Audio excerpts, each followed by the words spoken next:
This is the KOHLER cartridge assembly for the bathtub drain. It's got the push button right here. This is the old one. I'm going to be replacing it with this new one right here. This is the oil rubbed bronze color here. You see it says KOHLER right on top. So this is replaceable. This is interchangeable right here. You're going to want to keep this part. But this is the old cartridge assembly. I took this thing apart several times and it just did not do the trick. I took it out.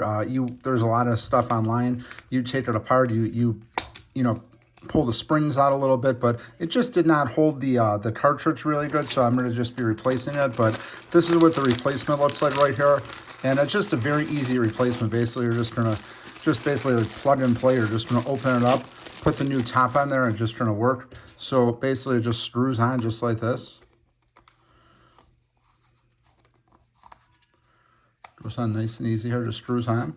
And then you see it's got a lot of spring right into it. This is just gonna cause a lot less headaches, a lot less confusion. A lot of times what happened when I did take the old one out, I was able to get it to work a little bit, but then you have to keep adjusting it. This is basically just gonna screw it in and it's gonna work really good. We got a lot of use out of the previous drain, so these don't have to be changed too often, but if yours is broken, you probably just wanna pick up a new one. Again, it just take it out of the packaging, screw it in, and it's ready to go. It's going to save you a lot of time without having to try and fix it each time or hope it works. But this is an easy fix here. This is KOHLER part number 1068204, and it's the cartridge assembly for the bathtub drain.